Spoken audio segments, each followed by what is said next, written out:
आज मैं एक ऐसे विषय के ऊपर आपके साथ विचार साझा करना चाहता हूँ जिस पर कुछ दिन पहले ही समाज में काफ़ी चर्चा हुई है। हमारे पूज्य महाराज जब नाभा जेल में मजीठिया जी से मिलने गए तो कुछ लोगों ने उन पर निंदा की, किसी ने सवाल उठाए और किसी ने आलोचना की। लेकिन सच्चाई ये है कि संत महात्मा की दृष्टि हमेशा व्यापक होती है। वह केवल किसी एक व्यक्ति तक सीमित नहीं होते। संतों का धर्म है मानवता की सेवा करना, दुखियों का साथ देना और मनुष्य को प्रेम और दया के साथ जोड़ना। जब कोई संत किसी कैदी या दुखी व्यक्ति से मिलने जाता है तो उनका उद्देश्य आलोचना या समर्थन करना नहीं होता। उनका उद्देश्य केवल इंसान को आशा देना, हिम्मत देना और आध्यात्मिकता की ओर प्रेरित करना है। इतिहास गवाह है कि जब जब संतों ने समाज में किसी से मिलने का कदम उठाया है, उन्हें विरोध का सामना करना पड़ा है। लेकिन आलोचना से संत कभी छोटा नहीं होता। महात्मा कभी किसी की निंदा के आधार पर नहीं चलते, बल्कि वे वही करते हैं जो प्रेम, करुणा और इंसानियत की राह हो।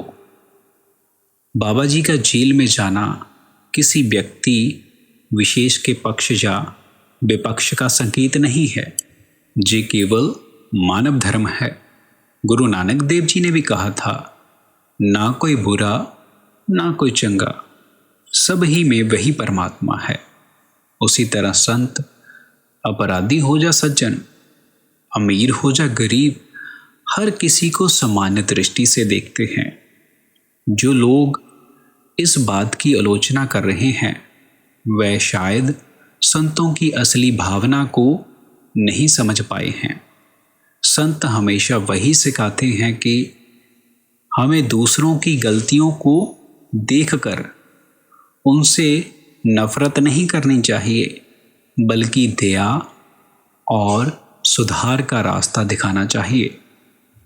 अगर जेल में जाकर बाबा जी ने एक इंसान को थोड़ी भी हिम्मत दी, उसका मन हल्का किया, तो वह समाज और मानवता के लिए लाभ ही है। हमारी जिम्मेवारी बनती है कि हमें संतों की हर एक दृष्टि को आलोचना से नहीं देखना चाहिए। संत संसार के लिए दीपक होते हैं। वे किसी के पक्ष या विपक्ष में नहीं होते, बल्कि सत्य, दया और प्रेम के पक्ष में होते हैं।